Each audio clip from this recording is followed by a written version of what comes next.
Tama na ang drama mo, Tiffany. Kapag sinabi kong tapos na tayo, tanggapin mo na. Naubusan na ako ng pasensya sa'yo, sabi ni Clinton, na labis na nainis sa makulit na si Tiffany. Clinton, mahal kita. Gagawin ko ang lahat para sa'yo. Huwag mo lang akong hiwalayan, umiiyak na pakiusap ni Tiffany. Ngunit hindi siya pinansin ng lalaki. Mabilis na inalis ni Clinton ang kamay nito sa kanyang binti at nagpatuloy sa paglakad. Doon na ako sa'yo. Alam mong madali akong mapaso sa mga babae, kaya tigilan mo na ako. Tingnan mo ang sarili mo, mukhang desperada ka, madiin niyang sabi. Umalis si Tiffany na nag-iwan ng luha sa kanyang mukha, habang ang mga tao sa paligid ay nakatingin. Pumunta siya sa bar at nagpakasaya upang kalimutan ang sakit na dulot ni John Gabriel Bautista. Habang umiinom, may isang lalaking nag-anyaya sa kanya sa pribadong lugar. Sa kanyang warehouse, nagtanong siya tungkol sa driver na nagde-deliver ng mga yero. Lumapit si Mang Luis, na nagulat na may sakit si Jasper, ang driver. Konektado ba sa trabaho ang pagkakasakit niya? Tanong ni Clinton, na nagpakita ng malasaki. Pasaway. Bakit kailangang magpakapagod? Nasaan siya ngayon? Seryoso niyang tanong.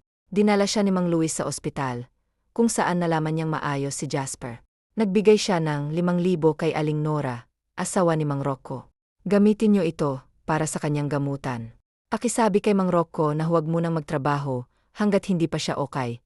Anya, bago siya umalis. Maluha-luha ang ginang habang tinutupad ang pera at binubulsa ito.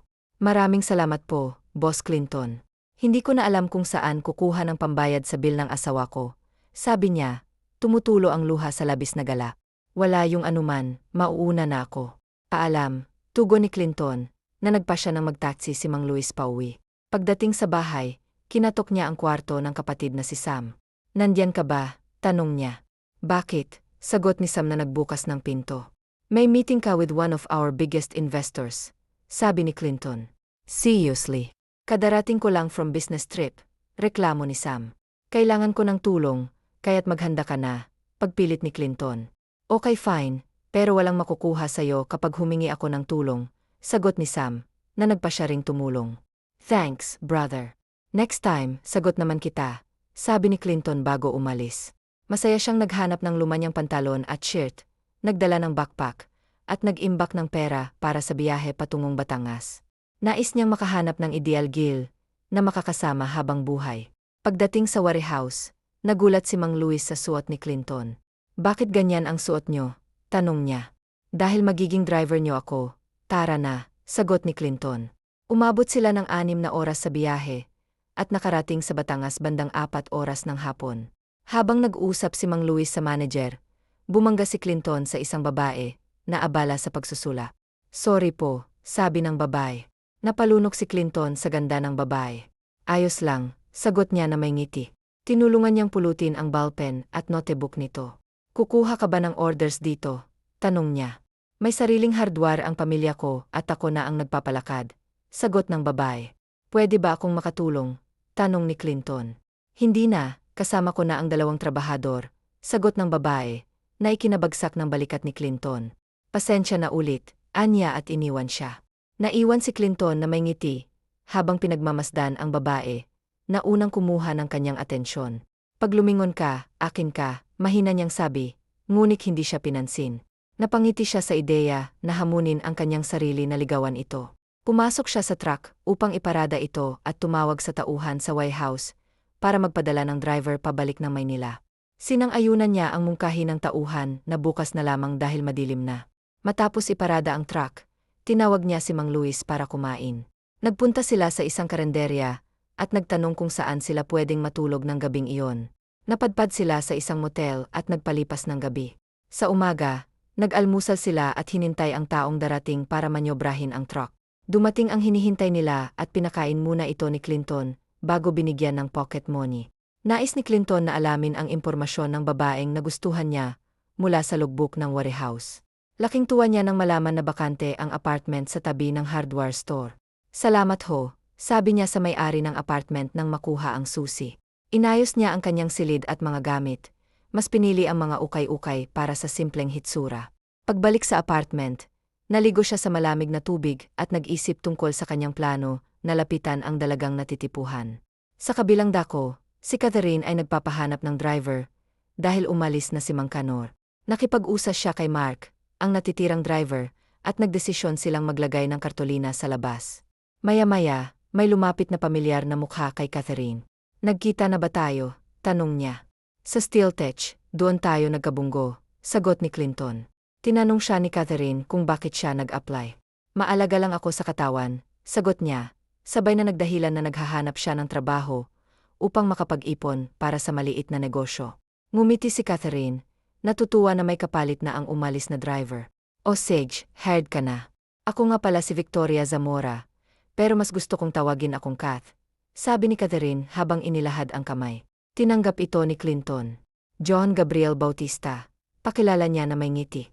Halika na at ituturo ko sa iyo ang trabaho mo, ani Catherine habang iginya si Clinton sa likod ng tindahan kung saan naroon ang isang truck.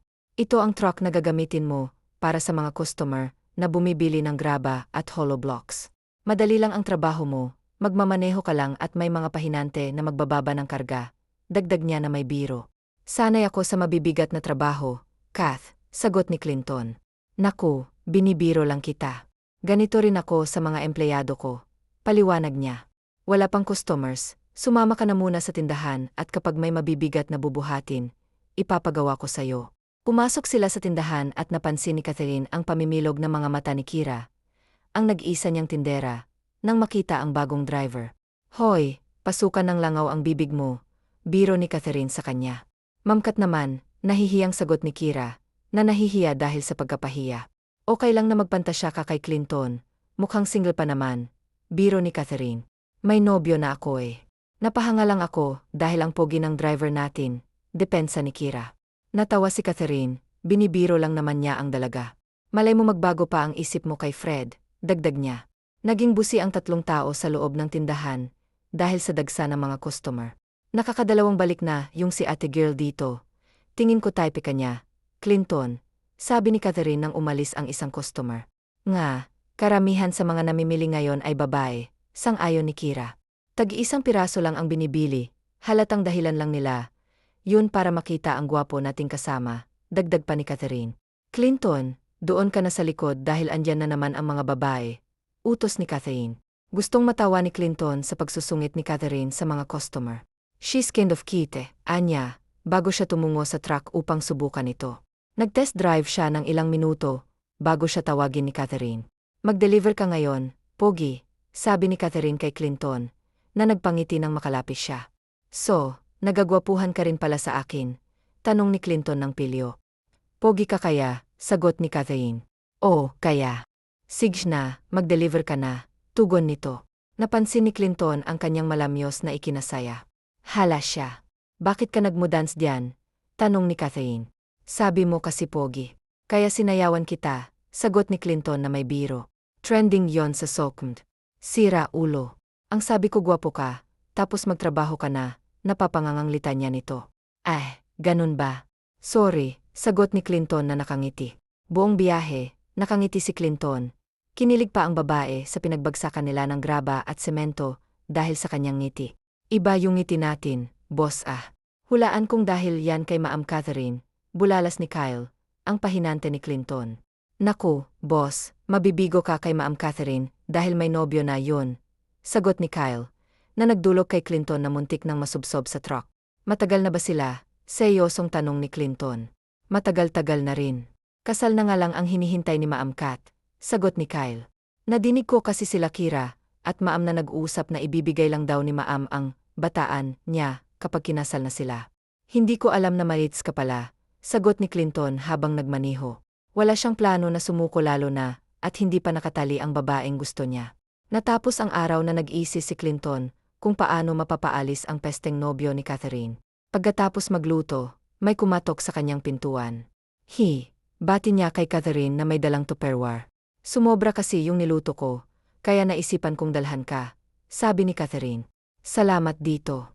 Saktong-sakto lang dahil kaluluto ko lang ng kanin. Pasok ka, paanyaya ni Clinton. Ngunit tumanggi si Catherine dahil may pupuntahan pa siya. Ganun ba? O sige, salamat, sagot ni Catherine bago nagpaalam. Inihatid ni Clinton ang tingin kay Catherine hanggang sa mawala ito sa kanyang paningin. Isinarado niya ang pinto at nagtungo sa hapag. Sa unang tikim ng ulam, napapikit siya dahil sa sarap. Housewife material nga siyang talaga, nakangiti niyang sambit, at hindi niya namalayang naubos na pala ang dinala sa kanya ng babae.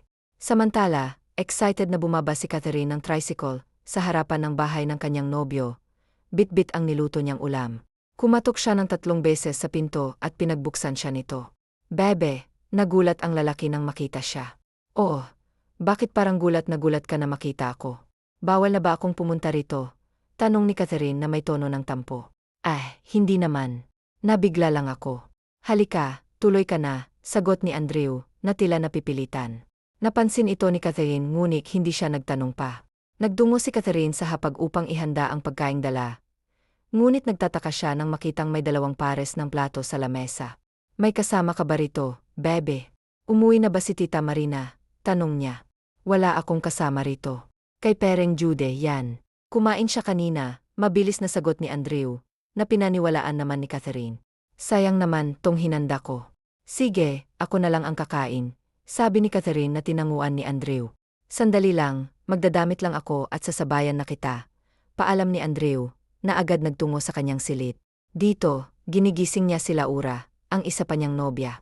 Huwag na muna, nasa baba si Catherine, sabi ni Andrew, ngunit tumanggi si Laura na umalis. Okay, fine. Pero dito ka lang ha, kondisyon ni Andrew. Sagot ni Laura na nahiga uli. Pagkatapos magbihis, bumaba si Andrew at hinalikan si Catherine sa pisngi. Pasensya na babe, medyo natagalan, sabi niya. Ang sarap mo talagang magluto, bebe, biro ni Andrew, na ikinapula ang pisngi ni Catherine. Damihan mo ang kain mo para magkalaman-laman ka, dagdag pa niya. Kailan mo ba talaga planong isuko sa akin yan? Tanong ni Andrew, na ikinagulat ni Catherine. Kapag kinasal na tayo, saka ko lamang to ibibigay sa'yo, paliwanag ni Catherine. Matagal na tayong nag-usap tungkol dito, bebe, sagot ni Andrew na hindi na nagpatuloy sa usapan. Natapos silang kumain na hindi nag-usap. Sinabi ni Catherine na sasamahan niya si Andrew sa pagtulog, ngunit mariin itong tinanggihan. Bagsak ang balikat ni Catherine nang umuwi, nalulumbay sa katahimikan. Naalala niya ang kanyang ina na pumanaw, dahil sa breast cancer, nang siya'y 20 anyos pa lamang. 4 na taon pa lamang ang lumipas, at ang ama niya naman ang namaalam dulot rin ng sakit nito. Ipinatong niya sa lamesa ang shoulder bag. Matapos roon kumuha ng pera. Bibili siya ng inumin na siyang tutulong sa kanya, para maibsan ng kalungkutang bumabalot sa kanya, sa mga sandaling to.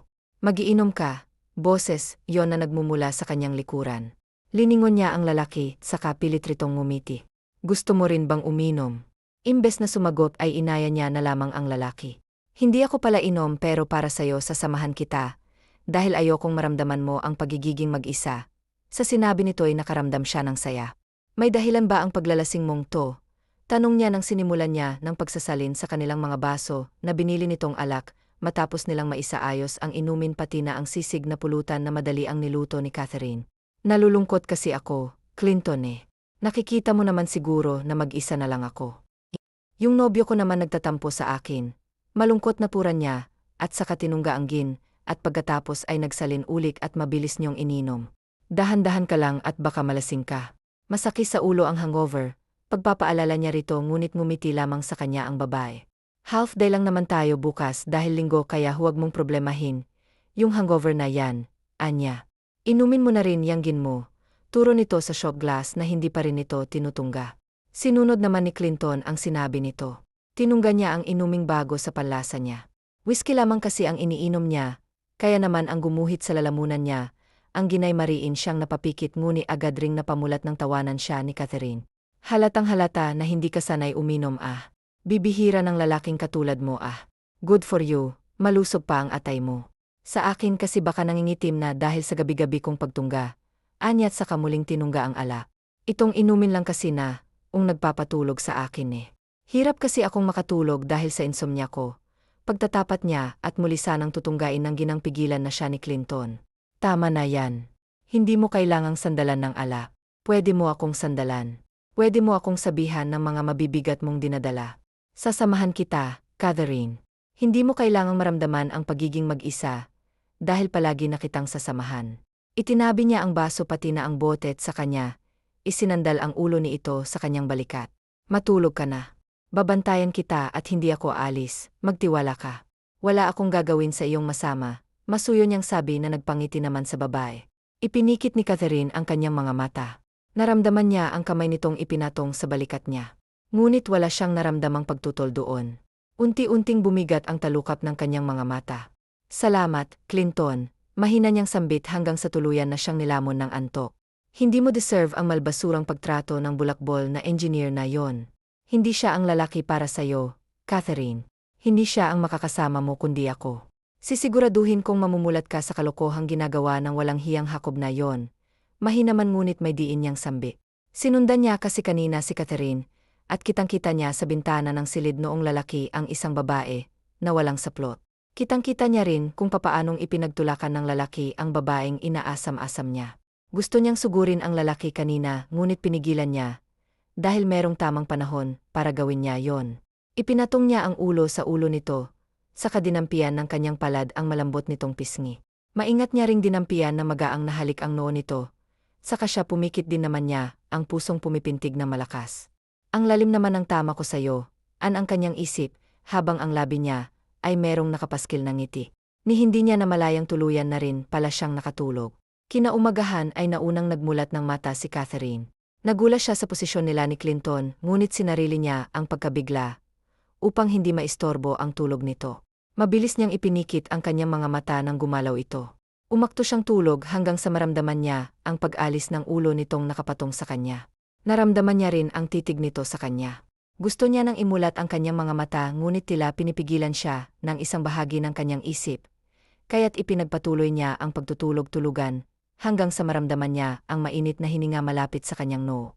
Napalunok na lamang siya nang dumampi ang malambot nitong labi sa kanyang noo. Good morning MY Sunshine. I know that you're already awake before I opened my eyes. So better open it kung ayaw mong labi mo na ang sunod kong dampian. Pause ang boses niyang sabi, sa babaeng agad-agad namang nagmulat ng mga mata. Napangiti siya lalo, dahil sa namumula na ito, at hindi magawang tumingin sa kanya ng diretso. Good morning MY Sunshine, bati niya ulit dito. Good morning din, uwi ka na dahil may pasok pa ngayon. Mabilis niyang sabit saka dali-daling iniwan ito sa salas, at nagmamadaling kumasok sa sarili niyang silid, habang hawak ang dibdib niyang tila nakikipagkarera. Ngiting tagumpay namang tumayo si Clinton. Nagpaalam pa siya sa tono na medyo malakas para marinig siya nito, bago siya tuluyang umalis. Naghanda muna siya ng agahan pagkarating sa inuupahang silid.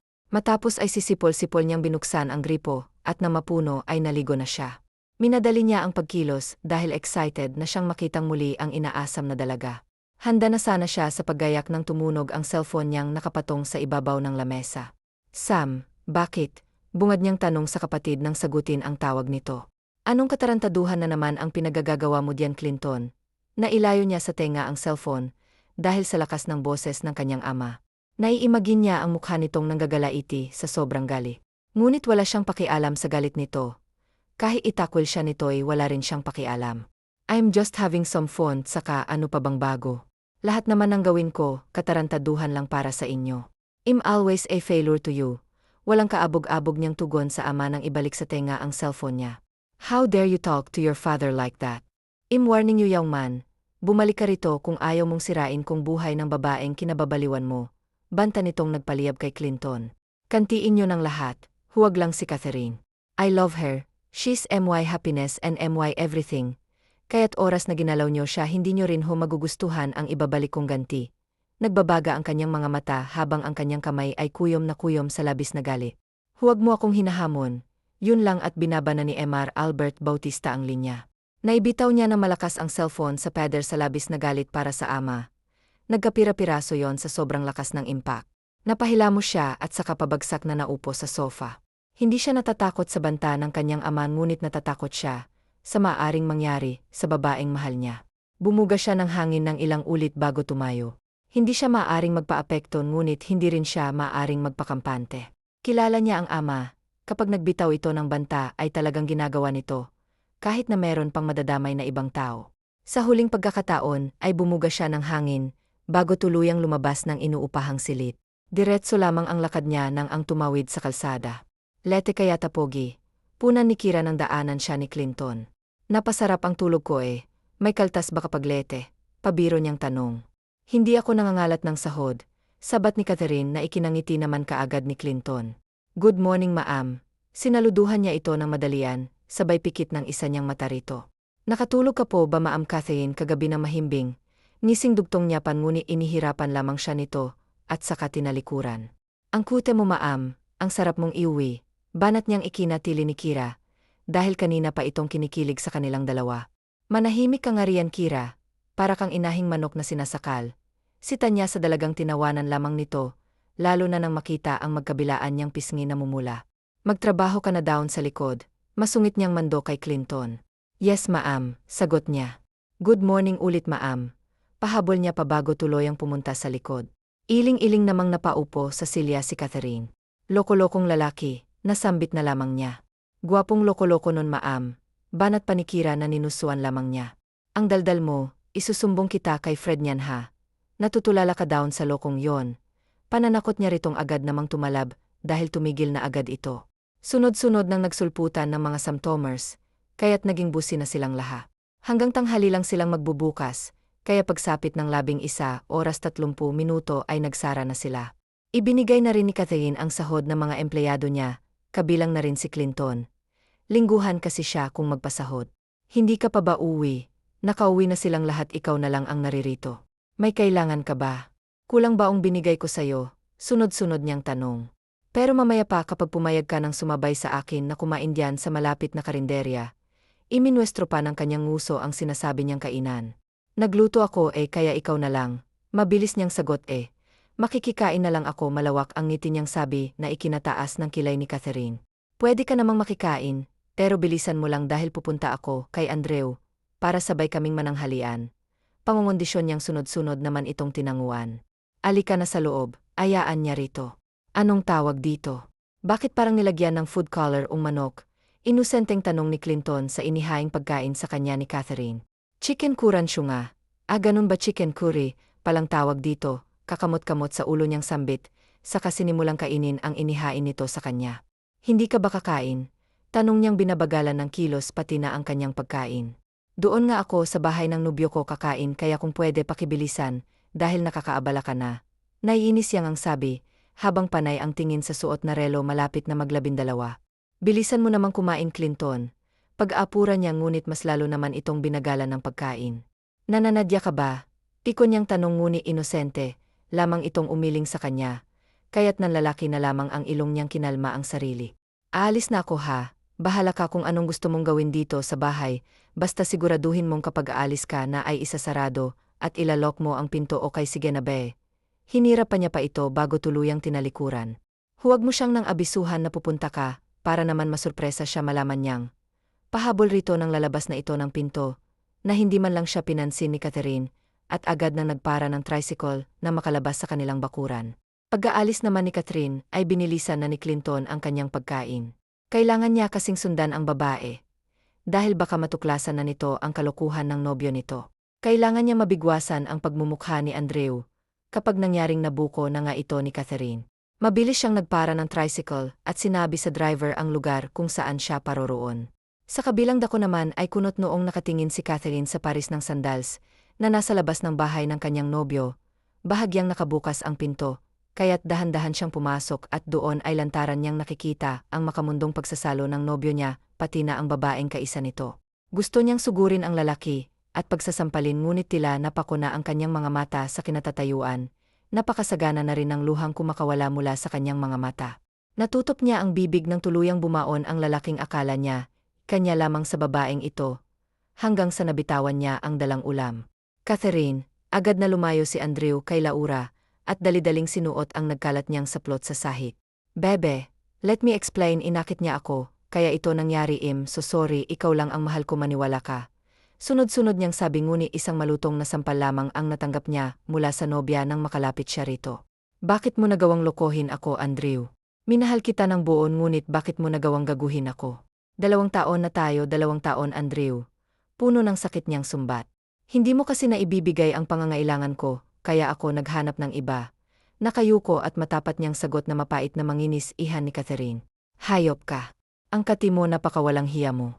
Sinayang mo lang ang lahat, ang dami-dami nating pangarap pa sa futuro natin ngunit, dahil lamang diyan sa kalibugan mo nasira ng lahat na ibibigay niya, balahat ng pangangailangan mo, hapes malaya ka ng gawin ang ikakaligaya ng lintik mong batuta na namukhang tuotpik. Puno ng sakit niyang sambit saka ito tinalikuran, at patakbong lumabas na hindi niya namalayan si Clinton na nasa gilid lamang. Susunod ako, Catherine, ngunit bago yun babasagin ko muna mukha ng sira ulong Jacob na ito. Sambit niya at agadang pumasok sa loob ng bahay ni Jacob. Sino ka? Anong ginagawa mo rito sa pamamahay ko? Maangas na tanong ni Andreu sa lalaking hindi pamilyar sa kanya. Hindi mo naman kailangang malaman pa kung sino ako. Narito lang naman ako, para sirain niyang mukha mo na puro lang naman gawa ng siyensya. May diin niyang sambit at agad-agad itong sinugot. Buong lakas niyang pinadapo sa pisingin nito ang kanyang kamao, na siyang ikinatumba nito. Hindi pa siya nakontento at inulit pa ng inulik ang pagpapakawala rito ng malalakas niyang suntok. Tumigil lamang siya sa pambubugbog sa lalaki nang mawalan na ito ng malay. Tumayo siya at binalingan ng umiiyak sa isang sulok na babae. Habang balot ang katawan nito ng kurtinang hindi gaanong kakapalan, kaya't kita ang lawlaw nitong hinaharap pati na ang madamo nitong gitna. Niwalakala sa kalingkingan ni Catherine, I wonder kung ilan na ba ang lumamas diyan sa lawlaw mong dibdib, at kung ilang batuta na bang pumasok sa kuweba mong maluwag. Panunuyan nito na ikinang isilamang nito. Pinulot niya ang damit sa sahig saka iyon pinuna sa puno ng dugo niyang kamao, at pagkatapos ay lumabas na siya, at agad nagpara ng tricycle. Malayo pa lamang ang sinasakyang tricycle ni Clinton sa bahay, at sa hardware ni Catherine, ay tanaw na niya ang kaguluhang nagagana.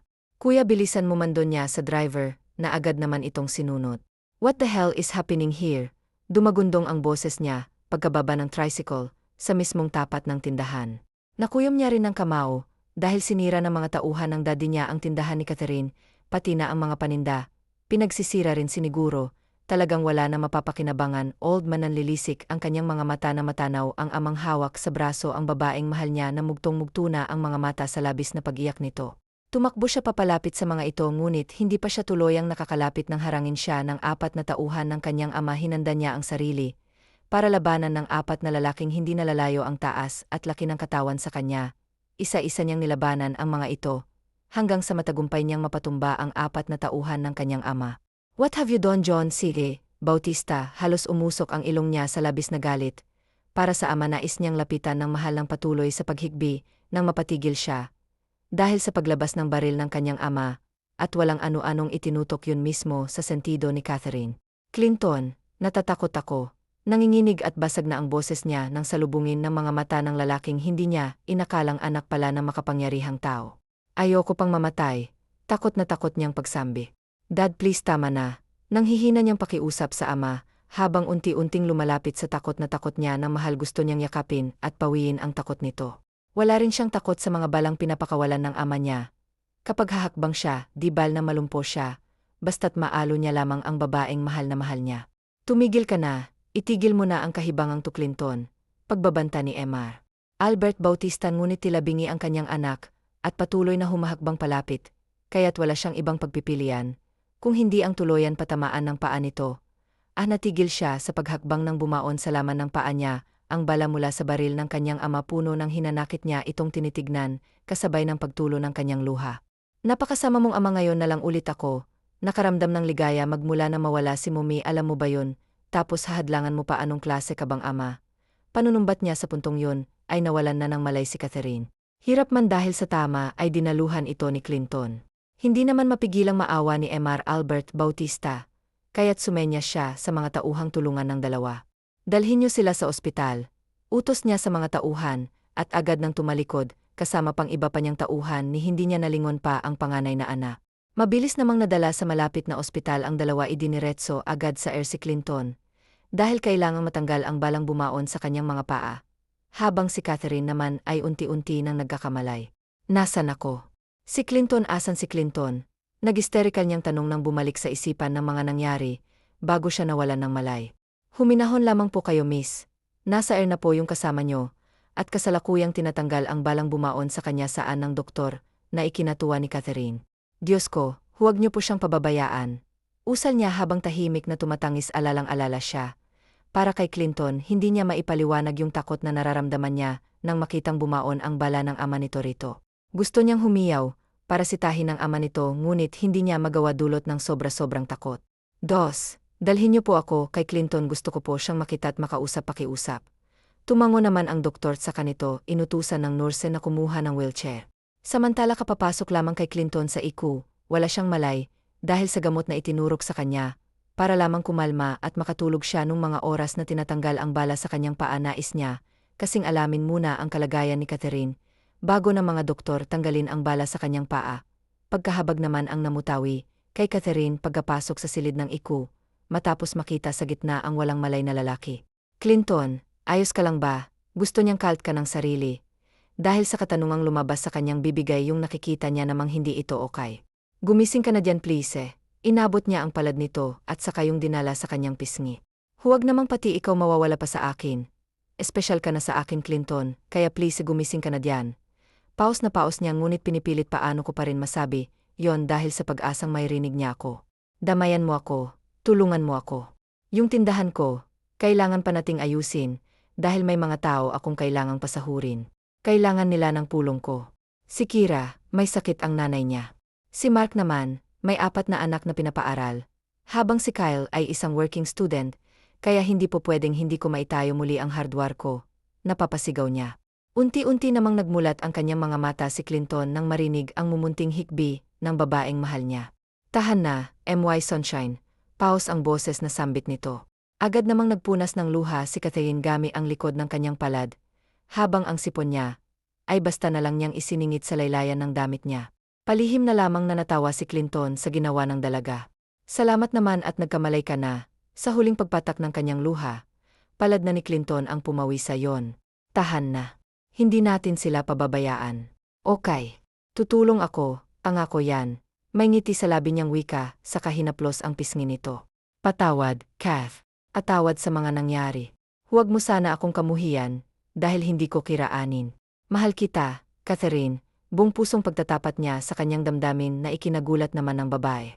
Natamem siya at hindi alam ang sasabihin. Nanatili lamang na magkatagpo ang kanilang mga mata, hanggang sa dahan-dahang bumangon si Clinton, at unti-unting inabot ang labi nito. Masuyo ang iginawad niyang halik. Ngunit hindi naman, yun nagtagal, dahil tinulak siya ng marahan ni Catherine.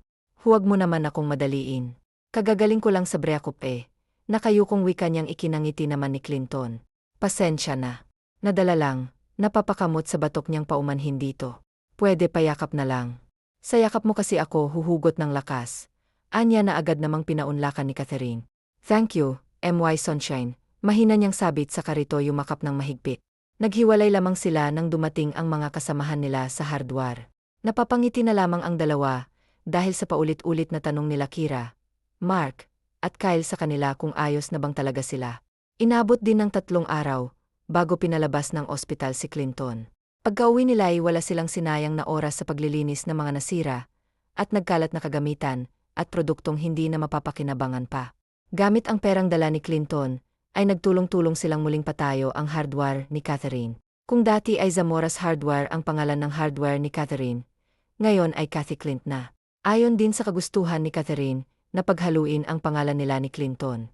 1 buwan rin ang ginugol nila sa pagkukumpuni, bago tuluyang naipatayo ang hardware ni Catherine. Maluha-luha pang dalaga, habang pinagmamasdan niyang mas malaki na kumpara sa dati.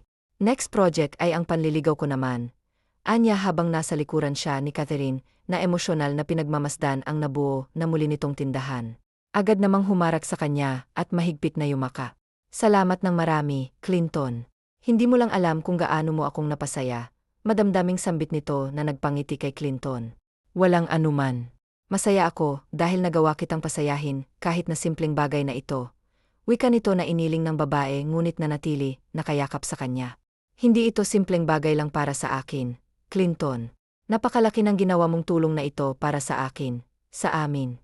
Mula pa sa lolo ko ang hardware na ito, kaya't napaka-importante ng Cathy Clint para sa akin. Kaya sobrang thank you. Hinigpitan pa niya ang yakap rito sa labis na gala. So, pwede na rin siguro kitang ligawan. Anya na sinagot naman ito ng isang tipid na tango. Really? Gulat at hindi makapaniwalang pinaharap niya ito sa kanya. Naman, pero asahan mo nang hindi magiging madali ang lahat.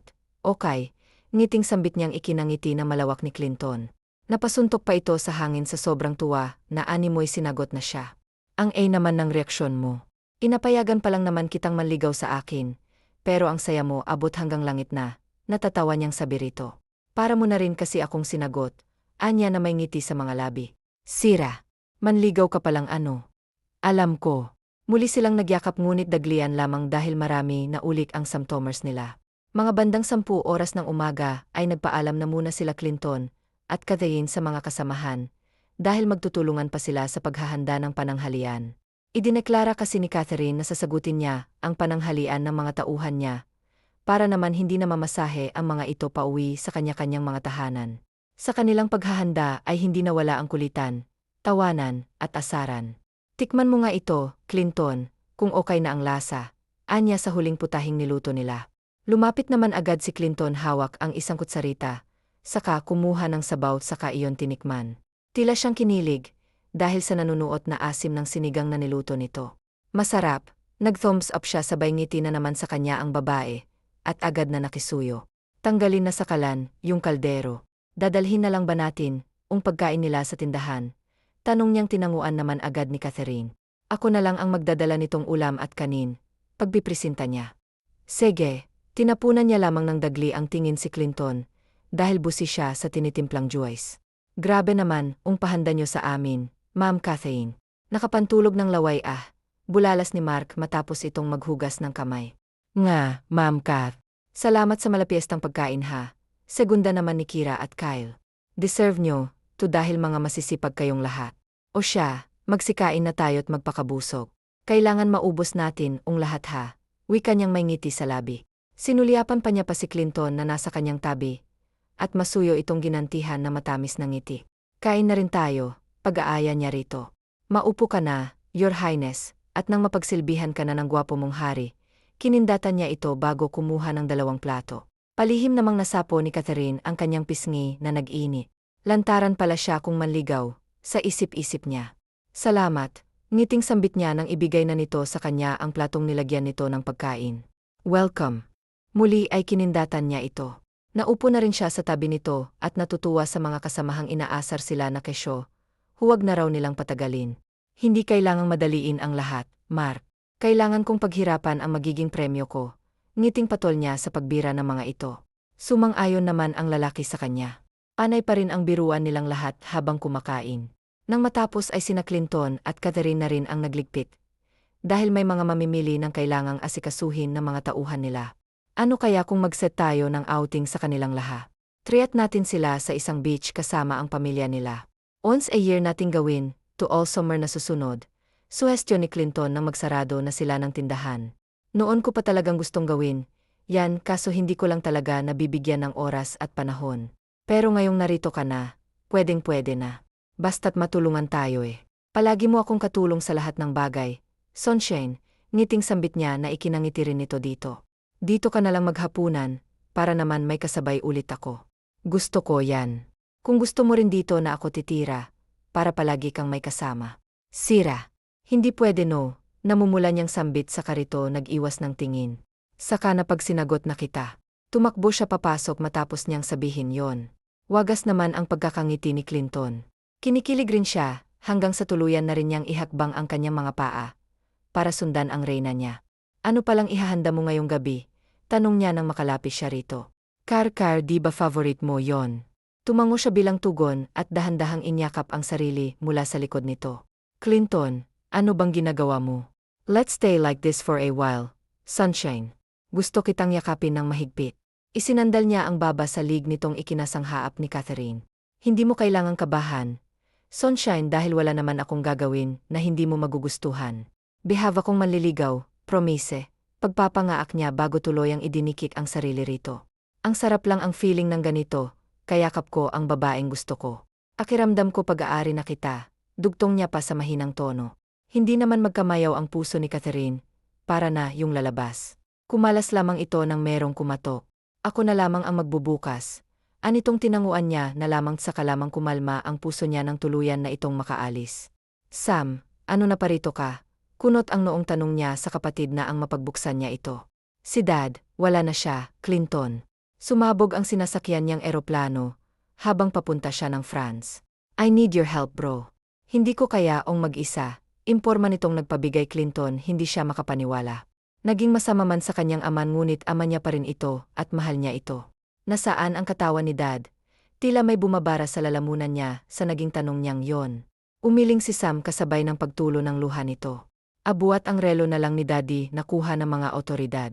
Nanlulumo namang napasandal sa gilid ng pintuan si Clinton. Hindi niya lubusang maisip na sa ganito lamang magtatapos ang buhay ng kanyang ama. Hintayin mo ako rito. Magpapaalam lang ako saglit at sabay tayong babalik na Maynila. Sambit niya na tinanguan lamang ng kapatid niya. Huminga siya ng malalim bago nagtungo sa kusina. Catherine, tawag niya rito. Oh, sino yung dumating? Nakangiti niyang tanong ng lingunin nito, ngunit agad ring nawala ang ngiti niya sa labi na makita ang kalungkutan sa mukha nito. May problema ba? Agad niyang iniwan ang ginagawa para duluhan nito. Hinaplos niya agad ang pisi ni Clinton na merong tumulong luha roon. Bakit gusto niya ring maiyak sa nakikitang emosyon sa mga mata ng lalaking kahara? Wala na si Dad, wika niya ng kinabigla rin ng dalaga. Mahigpit siya nitong nyakap, kaya't naibsan ng bigat na kanyang nararamdaman. Nasa labas ang kapatid ko at sasama ako sa kanyang pabalik ng Maynila. Hindi man naging mabuti sa akin, sa atin si Dad pero mahal ko siya. Kailangan kami ni Dad. May sunshine, kaya ko alis ngunit pangako babalik ako, at sa pagbalik ko itutuloy natin ang sa atin. Mahal na mahal kita, Victoria Zamora, hinagkan niya ang noon ito. Hihintayin kita, naluluhang sambit niya na ikinangiti ni Clinton. Sabay na silang gumala sa yakap ng isa't isa. Gustuhin niya mang sagutin ang pagmamahal nito ngunit merong tamang oras para sabihin niya rito ang tunay na nararamdaman. Kasabay ng pag-alis nito ay ang pagtulo ng kanyang luha. Lumipas ang 1 buwan hanggang sa naging 2 buwan nang walang Clinton ang nagpapakita. Namimiss niyo na siya, Ma'am Ano, ani Kira isang umaga dahil matamlay na naman ang boss nila. Bibihira na lang rin nila itong makita ng ngumiti at bibihira na ring makipagkulitan at biruan sa kanila. Nawala ang sigla nito magmula nang umalis si Clinton. Sobrang Kira. Gustuhin ko mang puntahan siya, pero hindi ko naman alam kung saan. Bukod down ay natatakot din ako, wika niyang nakapangalumbaba. Natatakot ka naman sa Maam? Takang tanong niya. Takot na baka may mahanap na siyang iba. Babaeng hindi pakipot at hindi matagal sumagot ng, at I love you too. Malungkot niyang tugon.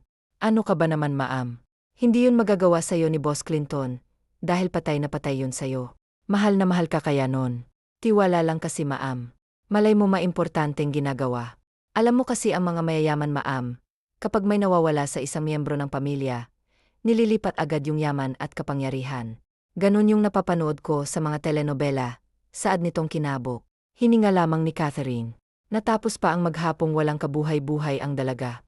Sinabihan niya rin ang mga tauhang huwag na munang pumasok bukas, dahil sama-sama ang pakiramdam niya. Sa kabilang dako naman ay abala sa paghahanda sa sarili niya si Clinton. Tapos niya na kasi ang mga kailangang gawin. Naipasa niya na sa pangalan ng kapatid ang pagiging chairman. Natagalan siya sa pagbalik dahil sa hinanda niyang plano para sa kanila ni Catherine. Pinasadahan niya ng tingin ang refleksyon sa salamin. Siniguro niyang gwapo siya pag nakita ng babaeng miss na miss niya na. Bumuga siya ng hangin bago ibulsa ang maliit na kahong naglalaman ng singsing na iaalok niya sa mahal niya. Hiling niya lang na sana'y pumayag ito sa magiging alok niya. Dahil kapag hindi ay masasayang ang lahat ng hinanda niya. Hey, do you need some help? Nakasandal sa pinto si Sam nang tanungin niyang kapatid. Hindi na kaya ko na ito bro. Salamat, kumpiyansa niyang sagot sa kapatid na ipinagkibit balikat lamang nito. I'll pray for your success plan bro. Ngising sambit niyang tinanguan lamang ni Clinton. I got this bro. Maging alerto ka lang dahil kapag tumawag ako sa'yo, ibig sabihin nun, ay pumayag siya, kaya sabihan mo na agad ang simbahan bill niya. I got you too bro. Iniisip pa niyang sambit bago umalis dahil meron pa siyang tambak na gawain. Masaya siya para sa kapatid.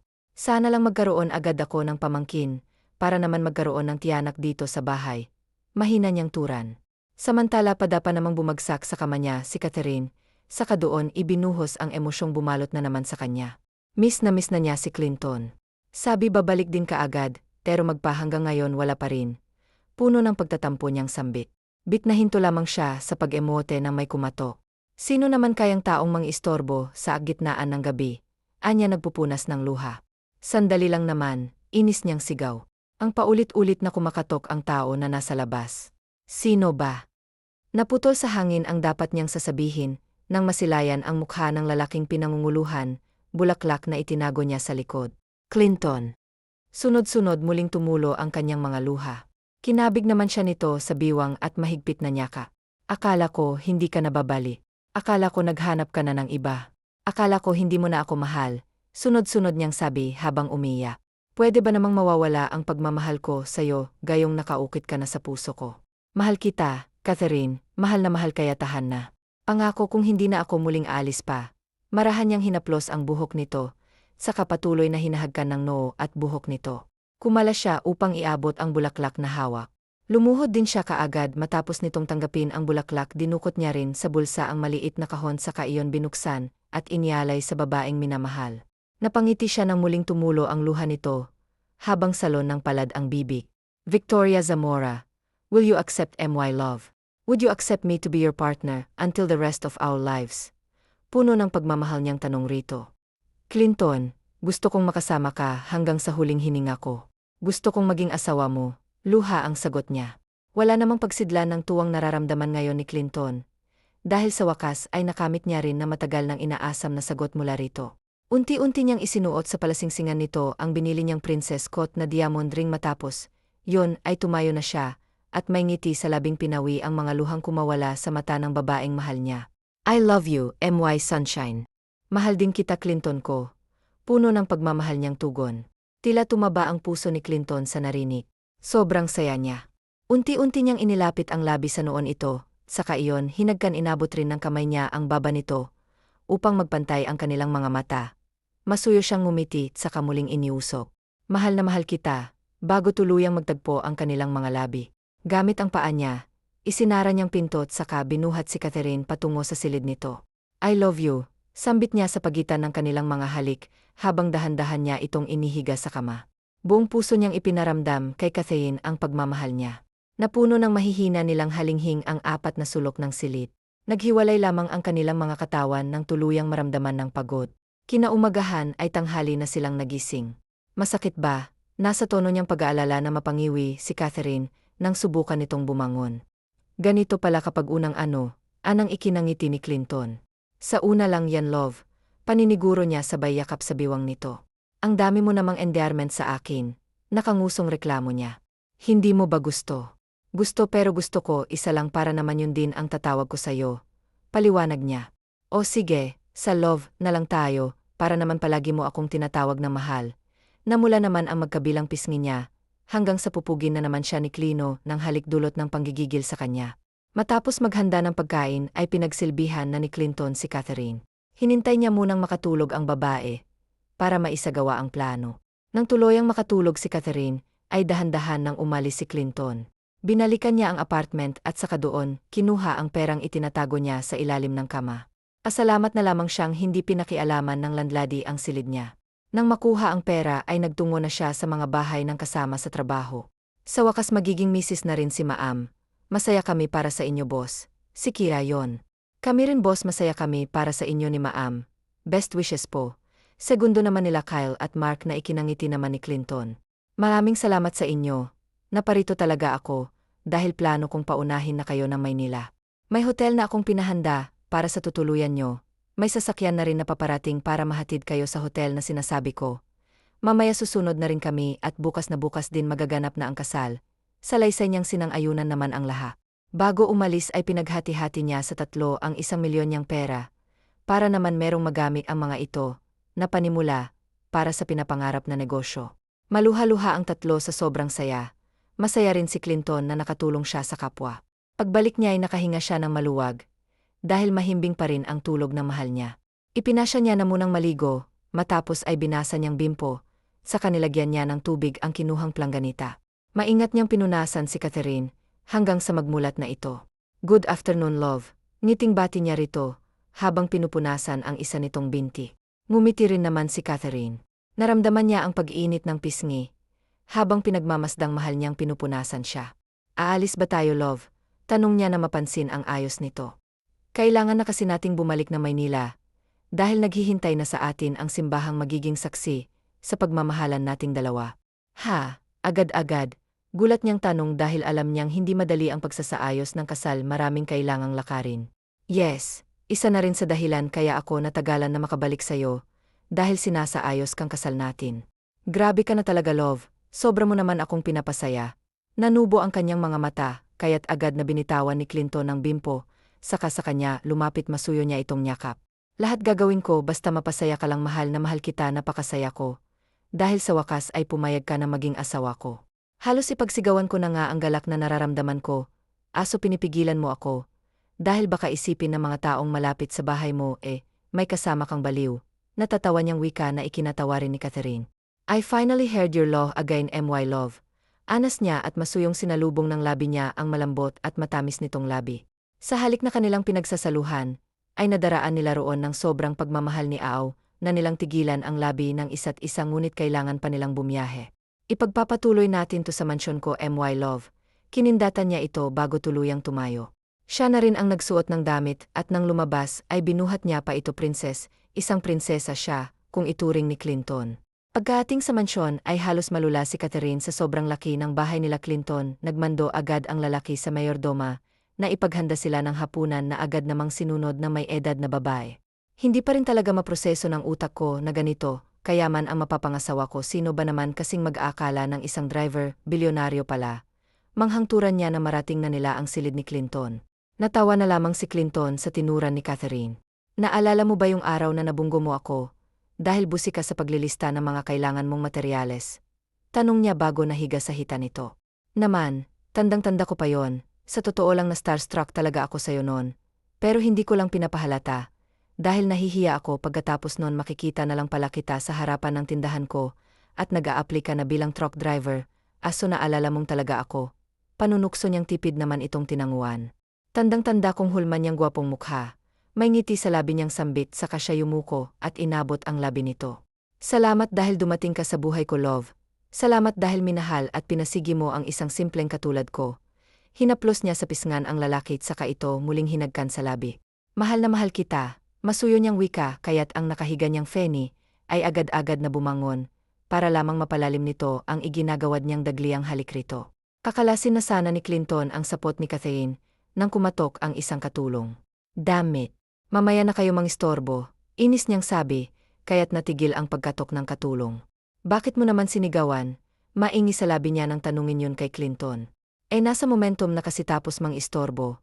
Let's continue na, love. Dahil nagwawala na ang sawa na nakatago sa loob ng pants ko. Wika niya at saka muling inangkin ang labi ng mahal niya. Napakaganda mo talaga, Catherine. Paus niyang turan saka ituluyang inangkin. Bandang 9 oras na tapos ang dalawa. Nagpadala na lamang ng pagkain si Clinton, dahil tinatamad na siyang bumaba pa. Sleep well, love, dahil bukas nagaganapin ang pag-iisang dibdib natin. Inihilig niya ang ulo nito sa kanyang balikat, pagkatapos ay niyakap niya ito ng mahigpit. Good night, I love you. Mahina niyang sambit. Good night din, mahal din po kita. Tugon naman ni Catherine, bago niya tuluyang ipikit ang kanyang mga mata, ipinikit na rin ni Clinton ang mga mata niya, hanggang sa tuluyan na silang nilamon ng antok. Kinaumagahan ay wala na sa tabi ni Catherine si Clinton. Bumangon na siya, at saka inilibot ang mata sa paligid, hanggang sa makita niya ang pagkaing nakapatong sa ibabaw ng lamesa. Babangon na sana siya at planong ipulupot ang kumot sa katawan niya na mapagtantong meron na pala siyang damit na pangiti siya. Dahil nagawa siyang damitan ni Clinton, na hindi niya man lang nararamdaman, tuluyan siyang umalis sa ibabaw ng kama, para tunguhin ang pagkaing may kalakipang sula. Good morning, my lovely sunshine.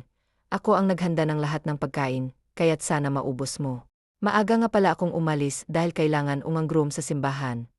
I'll wait for you there, I love you. Dinala niya ang sulat sa kanyang dibdib. Napaka-sweet naman ang magiging asawa ko. Kinikilig niyang sabi, bago naupo at tuluyang kinain ang hinanda para sa kanya ni Clinton. Saktong pagkatapos niya, ay nagsipasukan na rin sa silid ang 2 binabae at 3 pang babae, na may dalang mga makiyukit at isang puting malaking kahon na naglalaman ng damit pangkasal. Minakiupan muna si Catherine bago sa kanyang ipinasuot ang wedding gown, manghang-mangha siya sa suot, lalo na sa parteng dibdib, at biwang na merong maliliit na kristal ang headdress niya rin, ay napakaganda. Sa sobrang ganda, ay hindi niya na magawang ilarawan pa. Ibinibigay na rin sa kanya ang isang pumpon ng puting roses na halatang sariwa pa. Napakaganda niyo po, Ma'am Chuck, na malalaglag ang panga ni Sir Clinton kapag nakita niya na kayo. Puri ng isang makiyup artist na sinang-ayunan naman na. Ilan pang kasamahan nito? Salamat po, nahihiya niyang sabi sa mga ito, maging siya'y namamangha sa sarili. Bumuga muna siya ng hangin nang ayain na siya ng mga ito na bumaba na dahil naghihintay na umano ang groom niya sa simbahan 5 minutos lang at tuluyan ang nagsisimulang kasal kaya't kabadong-kabado si Clinton. Relax, bro, darating yon, pagpapakalma ni Cleo sa kapatid niyang halatang Kay na.